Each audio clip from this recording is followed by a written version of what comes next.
আকাশবাণী কলকাতা স্থানীয় সংবাদ পড়ছি সুদীপ বসু। প্রথমে বিশেষ বিশেষ খবর। মুখ্যমন্ত্রী শুভেন্দু অধিকারী বলেছেন, রাজ্যে এতদিন শাসকের আইন চালু ছিল, কিন্তু এখন থেকে আইনের শাসন প্রতিষ্ঠিত হবে। দক্ষিণবঙ্গের 5 জেলায় বিভিন্ন সরকারি উন্নয়নমূলক প্রকল্পের অগ্রগতি নিয়ে মুখ্যমন্ত্রী আগামী বৃহস্পতিবার বৈঠক করবেন। রাজ্যে 7টি গুরুত্বপূর্ণ জাতীয় সড়ক প্রকল্পের নির্মাণ ও রক্ষণাবেক্ষণের দায়িত্ব আনুষ্ঠানিকভাবে কেন্দ্রীয় সরকারের হাতে তুলে দিয়েছে রাজ্য সরকার। আরজিকর মামলা তদন্ত এবার কলকাতা হাইকোর্টের বিচারপতি শম্পা সরকার এবং বিচারপতি তীর্থঙ্কর ঘোষের বেঞ্চে হবে। যুবভারতী ক্রীড়াঙ্গনে আইএসএল ফুটবলের গুরুত্বপূর্ণ ম্যাচে মোহনবাগান সুপার জায়ান্ট আজ ইস্টবেঙ্গলের মুখোমুখি হবে। আইপিএল ক্রিকেটে কলকাতার নাইট রাইডার্স গতকাল ইডেনে গুজরাট টাইটান্সকে 29 রানে হারিয়ে দিয়েছে। আসছি বিস্তারিত সংবাদে।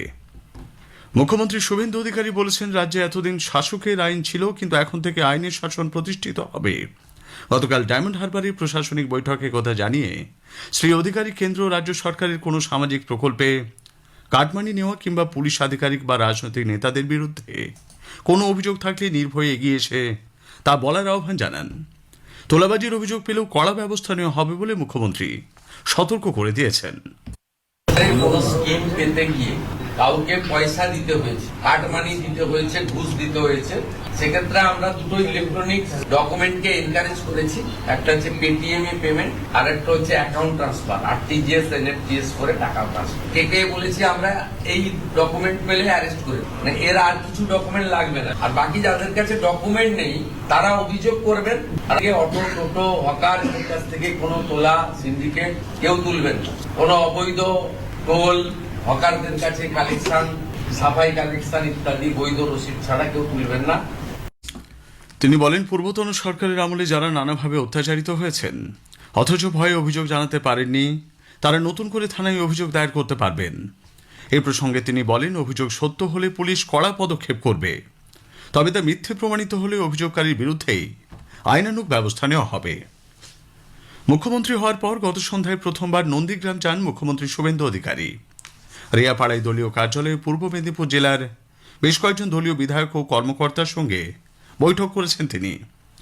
উল্লেখ্য, বিধানসভা নির্বাচনে নন্দীগ্রাম ও ভবানীপুর 2টি আসন থেকে নির্বাচিত হন শুভেন্দু অধিকারী। পরে নন্দীগ্রামের বিধায়ক পদ থেকে ইস্তফা দিয়েছেন তিনি। রাজ্যে দক্ষিণবঙ্গের 5 জেলায় বিভিন্ন সরকারি উন্নয়নমূলক প্রকল্পের অগ্রগতি নিয়ে মুখ্যমন্ত্রী বৈঠকে বসতে চলেছেন। আগামী 21 তারিখ পুরুলিয়া, বাঁকুড়া, বীরভূম এবং 2 বর্ধমান জেলার সঙ্গে এই বৈঠকে উপস্থিত থাকার জন্য সংশ্লিষ্ট জেলা শাসক ও জেলা পুলিশ সুপারদের নির্দেশ দেওয়া হয়েছে। একাধিক প্রকল্পের কাজের অগ্রগতি নিয়ে রিপোর্ট পেশ ছাড়াও বিভিন্ন কেন্দ্রীয় প্রকল্পের সুবিধা সাধারণ মানুষের কাছে পৌঁছে দেওয়ার বিষয়ে আলোচনা হতে পারে। তৃণমূল কংগ্রেস সরকারের আমলে অনুপ্রবেশকারীদের চিহ্নিত করে রেশন কার্ড অবিলম্বে বাতিলের নির্দেশ রাজ্য সরকার দিয়েছে বলে খাদ্যমন্ত্রী অশোক কীর্তনিয়া জানিয়েছেন। উত্তর 24 পরগনার বনগাঁয় গতকাল সাংবাদিকদের প্রশ্নের উত্তরে অশোকবাবু বলেন, উদ্বাস্তু মতুয়াদের কোনো সুযোগ সুবিধা থেকে বঞ্চিত করা হবে না। বৈদেশিক যেসব নাগরিক আছে তারা সুযোগ সুবিধা পাচ্ছে। যে রেশন কার্ড গুলো আছে সেই রেশন কার্ড গুলোকে সেইগুলো আপনারা নির্দিষ্ট করুন এবং সেই কার্ড গুলো ডিলিট করুন। এসআইআর এর ডিলিটেড হয়ে, কিন্তু কন্ডিশন হচ্ছে যারা ট্রাইব্যুনালে আছে এবং সর্বোপরি যারা সর্বহারা উদ্বাস্তু মতুয়া সম্প্রদায়ের মানুষ যারা আছে তাদের কোনো সুযোগ সুবিধা থেকে বঞ্চিত করা হবে না। তাদেরকে আমি বারবার বলছি, আপনারা ইমিডিয়েট সিএতে অ্যাপ্লিকেশন করুন, নতুবা শুধু রেশন কার্ড ডিলিট নয়, কোনো সরকারি সুযোগ সুবিধা থেকে আপনারা বঞ্চিত হবে। মুখ্যমন্ত্রীর নির্দেশের পর ভারত বাংলাদেশ আন্তর্জাতিক সীমান্তে নদিয়ার কাঁটাতারের বেড়া দেওয়ার জন্য জমি হস্তান্তরের তোড়জোড় শুরু হয়েছে। সাধারণ মানুষের দাবি, কাঁটাতারের বেড়া বসলে নিরাপত্তা ও চাষাবাদের দীর্ঘদিনের সমস্যার সমাধান হবে। কেন্দ্র সরকার রাজ্য সরকার মিলে যে 45 দিনকে যে একটা বিয়ে নিয়েছে জমি অধিগ্রহণের, সেই জমিটা যদি আমরা দেওয়ার ইচ্ছুক, আমরা যদি তার কাটাটা হয়ে যায় আমাদের খুবই ভালো হয়। তার কাটার ভেতর আমার বেজাইপুর গ্রামের প্রায় লোকেরই আছে, সব ওপিটি খুব সমস্যা হয় যাওয়া আসার। আমার নাম প্রবোধ বিশ্বাস, আমি চাষবাসী করি। আমার নাম বিশ্বনাথ বিশ্বাস। কাঁটাতারটা যদি হয়ে যায়, পাশেই বাংলাদেশ, একদম আমাদের ঠিক একদম এক্সট্রিম বর্ডার, যাতে বাংলাদেশের লোক আমাদের এখানে এখন পর্যন্ত মাঠে ঘাটে অত্যাচার করছে। কাঁটাতারটা হয়ে গেলে আর এই আমাদের এই সমস্যা ভুগতে হবে না। সেই জন্যই যাতে কাটাতারটা তাড়াতাড়ি হয় তার ব্যবস্থা করা হোক। রাজ্যে ভোট পরবর্তী হিংসায় আক্রান্ত তৃণমূল কংগ্রেস কর্মীদের আইনি সাহায্য দিতে দল একটি বিশেষ কমিটি তৈরি করেছে। গতকাল কালীঘাটে দলের আইনজীবী নেতাদের সঙ্গে বিষয়টি নিয়ে আলোচনা করেন দলনেত্রী মমতা ব্যানার্জি। উপস্থিত ছিলেন প্রাক্তন মন্ত্রী মলয় ঘটক, চন্দ্রিমা ভট্টাচার্য, প্রাক্তন স্পিকার বিমান বন্দ্যোপাধ্যায়, বিধায়ক অশোক দেব প্রমুখ। বৈঠকে মমতা ব্যানার্জি বলেন, বহু জায়গায় নেতাকর্মীরা আক্রান্ত হয়েছেন, দল তাদের আইনি সহায়তা দেবে। রাজ্যের 7টি গুরুত্বপূর্ণ জাতীয় সড়ক প্রকল্পের নির্মাণ ও রক্ষণাবেক্ষণের দায়িত্ব আনুষ্ঠানিকভাবে কেন্দ্রীয় সরকারের হাতে তুলে দিয়েছে রাজ্য সরকার। মুখ্য সচিবের দপ্তর থেকে প্রকাশিত এক বিজ্ঞপ্তিতে জানানো হয়েছে, পূর্ত দপ্তরের অধীনে থাকা এই সড়কগুলির হস্তান্তরে নীতিগত অনুমোদন দেওয়া হয়েছে। এর ফলে দীর্ঘদিন ধরে আটকে থাকা প্রকল্পগুলির কাজ দ্রুত এগোবে বলে মনে করছে প্রশাসন। রাজ্য প্রশাসনের এই সিদ্ধান্তের ফলে এখন থেকে জাতীয় সড়ক কর্তৃপক্ষ NHAI এবং জাতীয় মহাসড়ক ও পরিকাঠামো উন্নয়ন সংস্থা NHIDCL এই পথগুলির দেখভাল করবে। যে 7টি রাস্তা হস্তান্তর করা হয়েছে তার মধ্যে অন্যতম হল NH 312, যা জঙ্গিপুর, ওমরপুর, কৃষ্ণনগর ও বনগাঁ হয়ে ঘোজাডাঙ্গা সীমান্ত পর্যন্ত প্রায় 330 কিলোমিটার বিস্তৃত। এছাড়া বিহার সীমান্ত থেকে গাজল পর্যন্ত NH 31 এবং ফারাক্কা পর্যন্ত NH 33 দায়িত্ব পাচ্ছে জাতীয় সড়ক কর্তৃপক্ষ। অন্যদিকে উত্তরবঙ্গের কৌশলগতভাবে অত্যন্ত গুরুত্বপূর্ণ বেশ কয়েকটি রাস্তার দায়িত্ব দেওয়া হয়েছে NHIDCL-কে। এর মধ্যে রয়েছে সেবক আর্মি ক্যান্টনমেন্ট থেকে কালিম্পং ও সিকিম সীমান্ত পর্যন্ত নতুন NH 10। স্থানীয় সংবাদ শুনছেন আকাশবাণী কলকাতা কেন্দ্র থেকে। আরজিকর মামলা তদন্ত এবার কলকাতা হাইকোর্টের বিচারপতি শম্পা সরকার এবং বিচারপতি তীর্থঙ্কর ঘোষের বেঞ্চে হবে। গত 12 মে বিচারপতি রাজেশ শেখর মান্থা এবং বিচারপতি রায় চট্টোপাধ্যায়ের ডিভিশন বেঞ্চ এই মামলা থেকে অব্যাহতি নেয়। হাইকোর্টের রেজিস্ট্রার জেনারেলের প্রকাশিত তালিকা থেকে নতুন বেঞ্চের কথা জানা গেছে। রাজ্যের ডিজিটাল পরিকাঠামো মজবুত করা এবং টেলিকম ব্যবস্থার বিস্তারে রাজ্য সরকার উদ্যোগী হয়েছে। গ্রামীণ এলাকায় ভারত নেট প্রকল্পের গতি বাড়াতে কেন্দ্রীয় সরকারের টেলিকমিউনিকেশন আইনের সঙ্গে সামঞ্জস্য রেখে নতুন নির্দেশিকা প্রকাশ করা হয়েছে। এর ফলে রাস্তা বা সরকারি জমির ওপর দিয়ে অপটিক্যাল ফাইবার লাইন নিয়ে যাওয়ার ক্ষেত্রে দ্রুত ছাড়পত্র মিলবে। নবম দশম শ্রেণীতে তৃতীয় ভাষা শিক্ষা বাধ্যতামূলক করেছে কেন্দ্রীয় মাধ্যমিক শিক্ষা পর্ষদ CBSE। এক নির্দেশিকায় জানানো হয়েছে, জাতীয় শিক্ষানীতি 2020 সঙ্গে সামঞ্জস্য রেখে এই সিদ্ধান্ত। নতুন ব্যবস্থায় ভাষাগুলিকে R1, R2 এবং R3 হিসেবে চিহ্নিত করা হয়েছে। R1 এবং R2 বিভাগে 2টি ভারতীয় ভাষা পড়ানো হবে। R3 বিভাগে যে কোনো বিদেশি ভাষা বেছে নেওয়া যাবে। কলকাতা মেট্রোর ব্লু লাইনে শহীদ ক্ষুদিরাম স্টেশন থেকে রেক ঘোরানোর ব্যবস্থা চালু করার কাজের জন্য আজ বেশ কিছুটা অংশে ট্রাফিক ব্লক থাকবে। এই সময় শহীদ ক্ষুদিরাম থেকে মহানায়ক উত্তম কুমার স্টেশনের মধ্যে কোনো ট্রেন চলাচল করবে না। তবে দক্ষিণেশ্বর থেকে টালিগঞ্জ বা মহানায়ক উত্তম কুমার স্টেশন পর্যন্ত মেট্রো পরিষেবা স্বাভাবিক থাকবে। মোহনবাগান সুপার জায়ান্ট ও ইস্টবেঙ্গল আজ ISL ফুটবলের গুরুত্বপূর্ণ ম্যাচে মুখোমুখি হচ্ছে। একটি প্রতিবেদন। ISL ডার্বিতে আজ এগিয়ে থেকেই শুরু করবে লাল হলুদ ব্রিগেড। এই প্রথম লিগ তালিকায় চিরপ্রতিদ্বন্দ্বী মোহনবাগানকে পিছনে রেখে মাঠে নামবে ইস্টবেঙ্গল। টুর্নামেন্টে দু দলের শেষ কয়েকটি ম্যাচ যদি বিশ্লেষণ করা যায় তাহলে এটা স্পষ্ট বোঝা যাবে দলগত শক্তিতে এগিয়ে ইস্টবেঙ্গল। নিজেদের শেষ 2টি ম্যাচ ড্র করায় মানসিকভাবে কিছুটা পিছিয়ে সবুজ মেরুন দল। দু দলেরই পয়েন্ট সমান হলেও গোল পার্থক্যে এগিয়ে অস্কার বুজোর দল। তবে ফুটবল বিশেষজ্ঞরা মনে করেন মাঝ মাঠের নিয়ন্ত্রণ করবে কোন দল তার উপর নির্ভর করছে ম্যাচের ভাগ্য।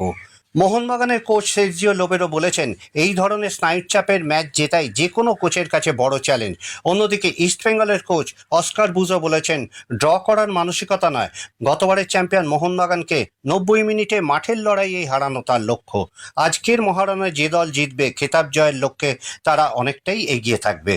রাজ্য রাজনীতিতে পট পরিবর্তনের পর ISL এর ট্রফি জয়ের ভাগ্যেও কোনো পরিবর্তন আসতে চলেছে কিনা সময়ে তার উত্তর দেবে।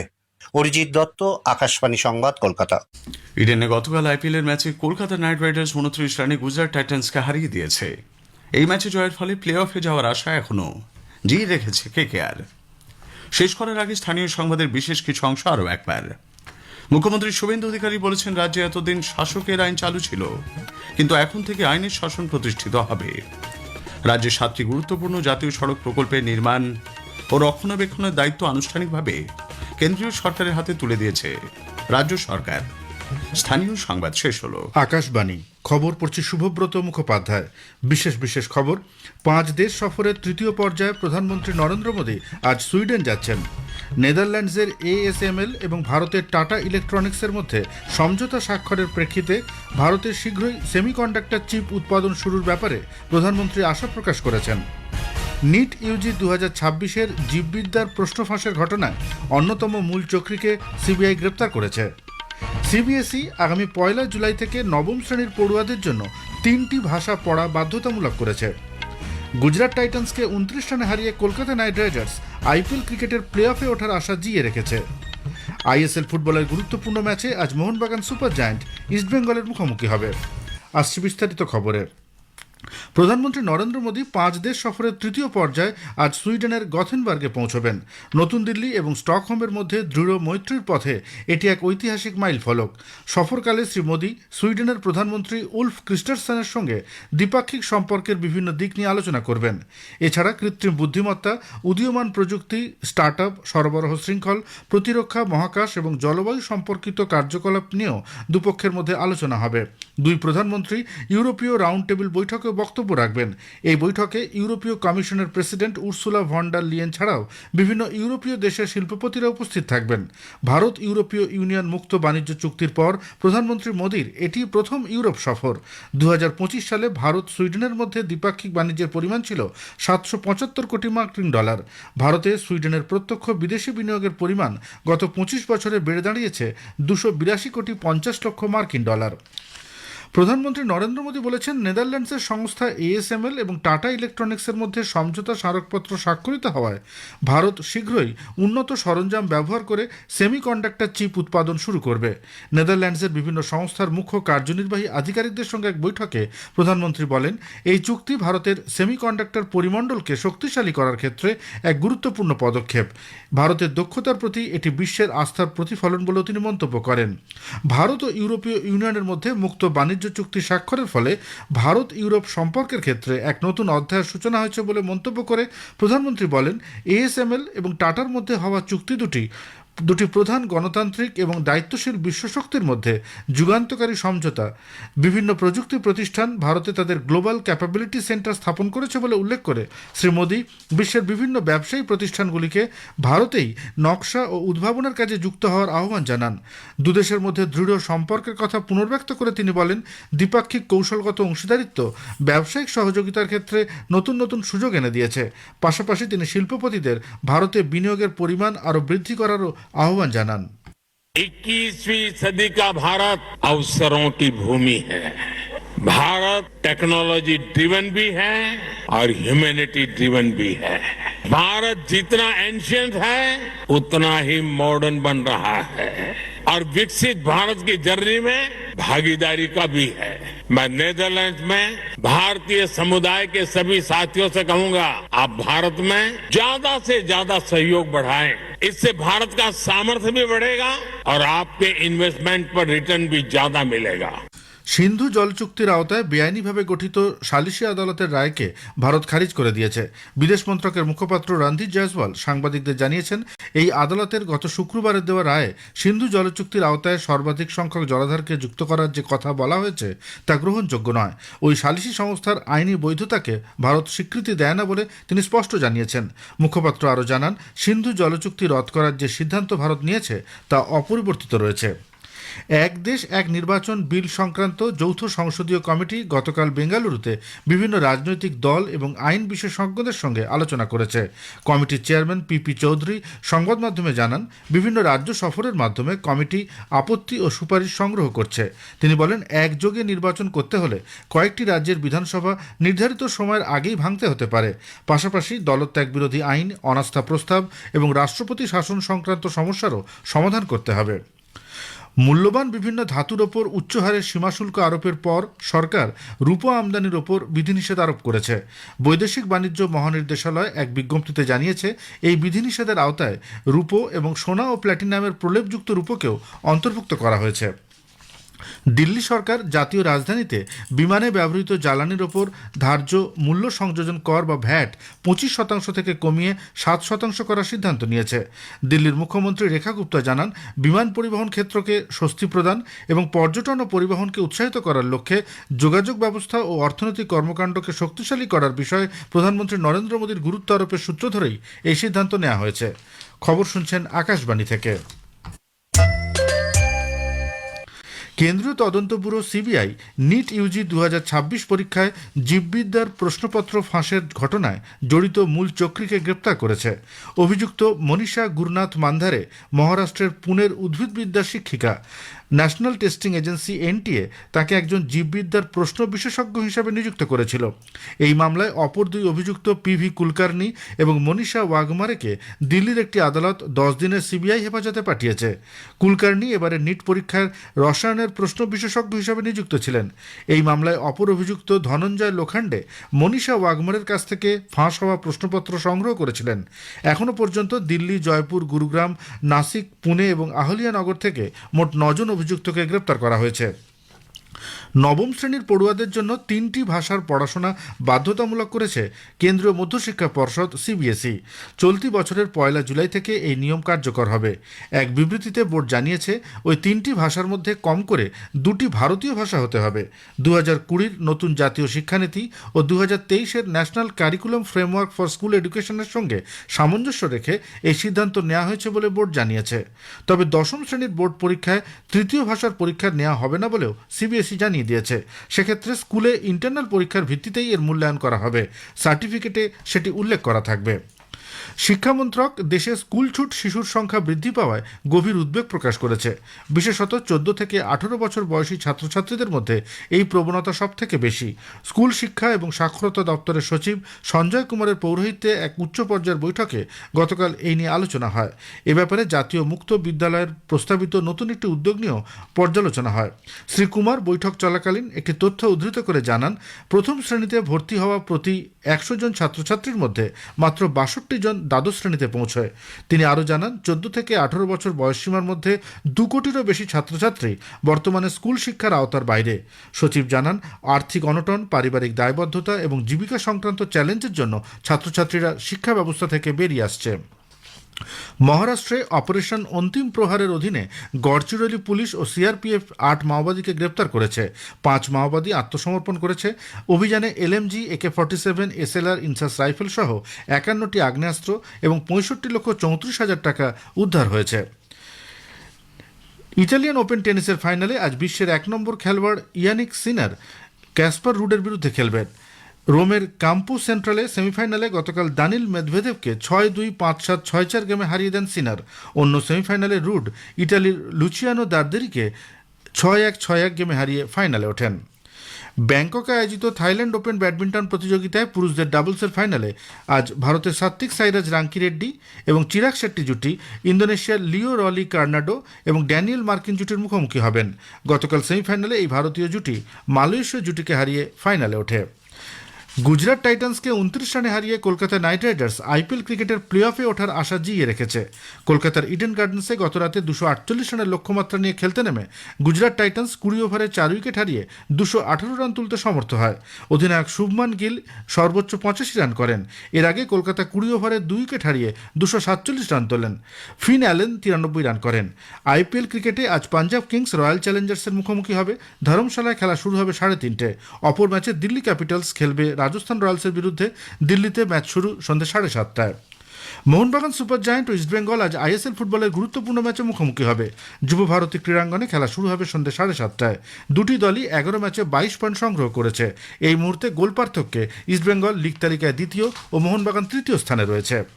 আসছি শেষ করার আগে খবরের বিশেষ কিছু অংশ আর একবার। 5 দেশ সফরের তৃতীয় পর্যায়ে প্রধানমন্ত্রী নরেন্দ্র মোদী আজ সুইডেন যাচ্ছেন।